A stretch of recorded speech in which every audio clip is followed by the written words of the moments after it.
I am Anushka Ganguly, an intern at UB Advocates, and in this video I will be speaking on the topic Rights of the LGBT community in India.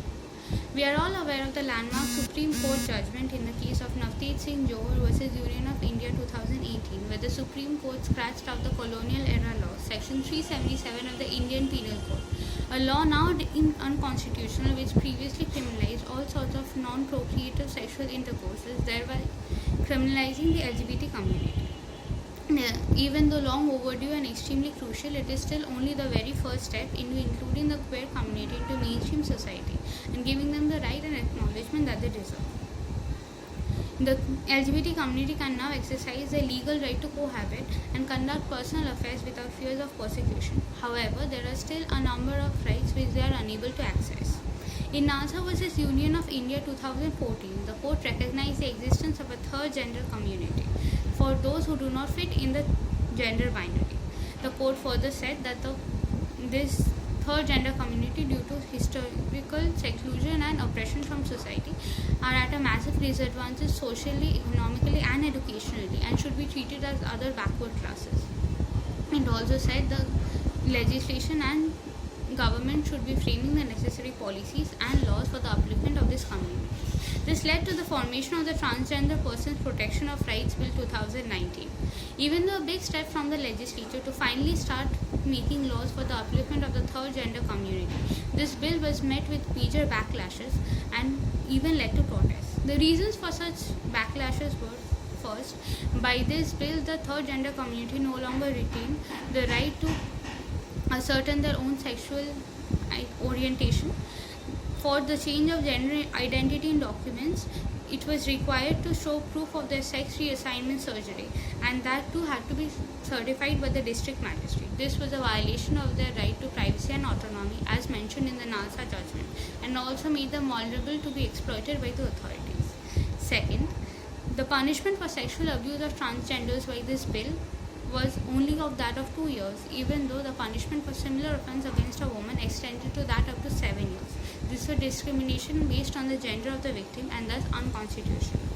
Third, the bill neglected the atrocities that the transgenders had to face from their own families. The bill specified that the transgenders could not leave their own family and to join community, which was also violative of their right to free movement and assembly.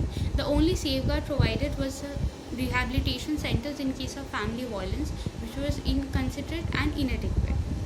Fourth, even though the main objective behind this policy was that to uplift the social, economic and educational status of the third genders and to include them into fields of education and work, the bill provided no such plan or path for the inclusion of this community.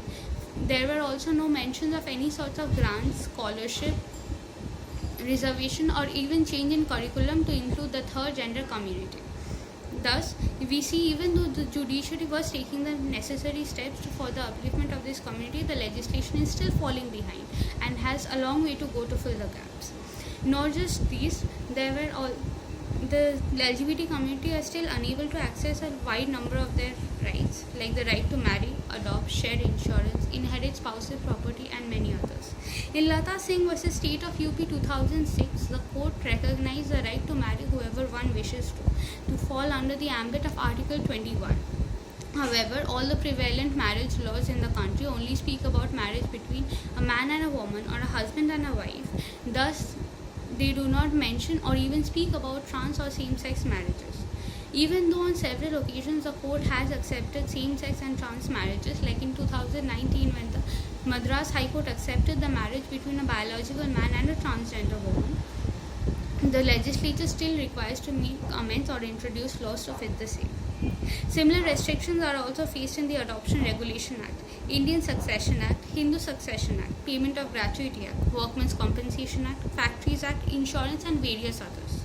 The scope of the terms couple, marriage and family in every instance are only restricted to that of heterosexual marriages, couples and families.